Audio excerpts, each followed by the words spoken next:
हमारे वहाँ बड़ा हर रोज़ कोई ना कोई एक एक्साइटिंग मैच खड़ा हो जाता है। आखिरी कॉल आ जाती है 24 नवंबर के लिए, फिर एक कॉल का हमें मिली है। मेरे ख्याल से तो कॉल हर गुजरते महीने के साथ एक कॉल नई चेंज हो जाती है। मेरे ख्याल से नवंबर की एक कॉल है, फिर जनवरी की कॉल होगी। देखिए जी, मैं पुराना पीटीआई का वर्कर रह चुका हूँ, तो मेरी तो आखिरी वक्त कोशिश होगी कि इमरान खान साहब की जेल में रहने का फ़ायदा उठाते हुए सब माल भी ना बनाएं और इक़्तिदार को एंजॉय भी ना करें, क्योंकि इस मुल्क के अंदर अक्सर और बेशतर हमने ये देखा है कि जो पॉपुलर लीडर हो जाता है उसके करीब करीब के लोग, ख़ानदान के लोग, या उसकी जेल का फ़ायदा उठाते हैं, पैसा भी बनाते हैं, इक़्तिदार के मज़े भी लूटते हैं, या फिर जनरलाइज बात कर रहा हूँ कि कई लोग हमारे वहाँ इस मुल्क के अंदर लीडर्स हैं जो शहीद भी हो गए और उनकी लाश पे भी सियासत होती रही। तो ये नॉर्म बड़ा नॉर्मल नॉर्म रहा है बदकिस्मती से, और इमरान खान साहब को बचाने के लिए अब उनके पास तो कोई साथी रहा नहीं है, तो सब ड्रामेबाजी कॉम्प्रोमाइज़ लोग हैं। जो मैंने आपको पहले कहा था, जिस तरीके की मैंने आपको कहानी सुनाई थी, वैसे ही आपने देखा कि लोग निकल भी गए, प्रोटोकॉल भी आ गई, गाड़ियाँ भी आ गई, हूटर भी बच गए, और अब कहानी के लिए सब अंदर खाने मिल के ड्रामा कर रहे हैं गरीबों को मरवाने के लिए, फिर आगे ला रहे हैं। दहशतगर्दी हमारे मुल्क का एक हिस्सा चल रहा है, अल्लाह खैर करे। और इसी दौरान हम देखते हैं कि मदाखलत हमें मिलती है बैरून मुल्क। पहले मदाखलत, अब हम मुझे यकीन करना पड़ा इमरान खान साहब की इस बात को कि मदाखलत हुई रजीम चेंज के अंदर, क्योंकि अब हम कांग्रेस का एक लेटर देख रहे हैं, और हमारे वहाँ तो हम इतने बेहिस और बेशरम हो चुके हैं।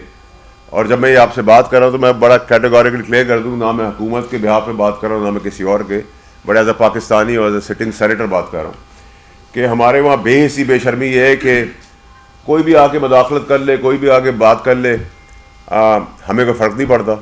लेकिन अब मैं इमरान खान साहब की बात को ज़रूर मानूंगा कि मदाखलत शायद थी रजीम चेंज के लिए उस टाइम पर, क्योंकि अब अचानक से चैम्पियंस आ गए, कांग्रेस आ गई है, यूएस आ गया है कि जी ह्यूमन राइट्स वायलेशन हो रही है। पाकिस्तान में कोई भी वेस्टर्न मदाखलत जब भी हुई है, पाकिस्तानी कौम ने उसको रिजेक्ट किया है। अब आप आ गए सियासत के अंदर, इमरान खान साहब के लिए आ गए, पहले आपने उनको निकालने के लिए आए थे। आप क्या चाह रहे हैं? देखिए, मैं तो अभी भी आज प्रेस के आगे जो बात करें, तो सारा ड्रामा 24 को पानी का बुलबुला जो बनने जा रहा है, कुछ भी नहीं होना। अंदर खाने अभी बात हो रही है, लेटे हुए गंडापुर किसका पैगाम लेके गया है? पूरी पीटीआई की क्यादत किधर है? पाकिस्तान जिस हिस्से में नजर आ रही है, सब केपीके में बैठे हुए। कोई अपनी कॉन्स्टिट्यूंसी के अंदर है? नहीं बैठा हुआ।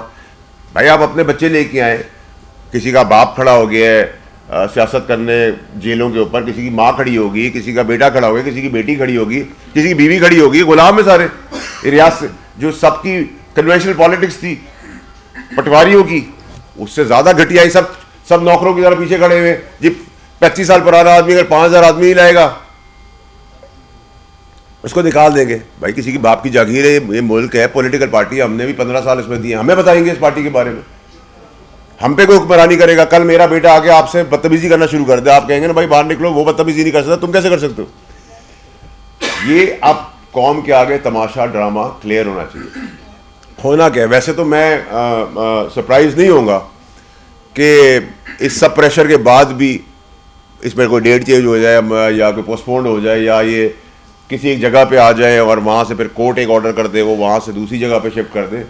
5-7 हज़ार 8 हज़ार आदमी आप केपीके की मशीनरी ला के पाकिस्तान में चढ़ाई की बात करें। मेरा कोई लव लॉस नहीं है इस गवर्नमेंट के साथ, ना मुझे पसंद है गवर्नमेंट, और उनकी भी बेअक्ली है कि उनको हैंडलिंग करनी नहीं आती। लेकिन मैं सवाल ये कर रहा हूँ कि आखिरी जो मदाखलत है हर जगह के अंदर, जो इन्फ्लुएंस कर रहे हैं हमारे अंदर, ठीक है, उसका कौन, हम क्यों ऐसी कौम है कि हमारी सियासतदान जो सो रहे? कोई कांग्रेस नजर नहीं आ रही, कोई यूएस नजर नहीं आ रही, कोई फ्रीडम ऑफ स्पीच नजर नहीं आ रही, कोई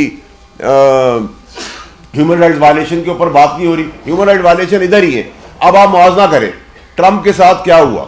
मैं I am a great supporter, I really like him, वो अपने मुल्क के लिए अच्छा आदमी है, लेकिन उसको गोली लग गई, गोली चली, किसने चलाई भाई? अब मैं भी आप पे इल्जाम लगा देता हूँ, ह्यूमन राइट्स वायलेशन है वहाँ भी। इतनी बड़ी स्टेट, इतना बड़ा प्रेसिडेंट इलेक्ट होने जा रहा है, सीक्रेट सर्विस फेल हो गई, फिर आपने उधर से निकाल दिया। तो अगर हम यहाँ कोई चीज़ होती है तो हम भी किसी को निकाल देते, कभी अपना मलबा आप पर डाल देते, इस पर डाल देते, उस पर डाल देते, फ़र्क ये है।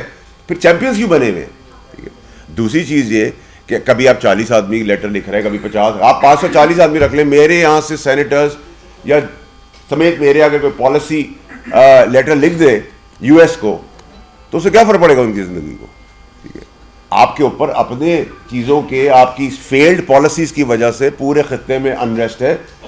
और मुझे एज अ पाकिस्तानी ये बड़ा कॉन्फिडेंस है और बड़ा मैं प्राइड इसमें लेता हूँ कि मेरी जो लोकेशन है जिधर मैं मौजूद हूँ पाकिस्तान, वो एक आर्टरी है, और जितने भी वेस्टर्न दिल धड़क रहे हैं चारों तरफ, वो आर्टरी का ब्लड फ्लो मेरे मुल्क से गुजरता है। अगर मुझे आप चोक करेंगे तो सारे आपके जो मोहब्बत करने वाले हार्ट है वो फेल हो जाएंगे। तो मुझे अपनी रेलेवेंस पता है, मुझे अपनी न्यूसेंस ना बनाए, मुझे अपनी रेलेवेंस बनाए, मुझे अपना दोस्त बनाए। आप सजेशन दें मुल्क की तरक्की के लिए, मुल्क के अंदर एक अदम इस्तेकाम के लिए, मुल्क के अंदर एक पीस के लिए आप सजेशन ज़रूर दें, हम एक दूसरे को दे सकते हैं।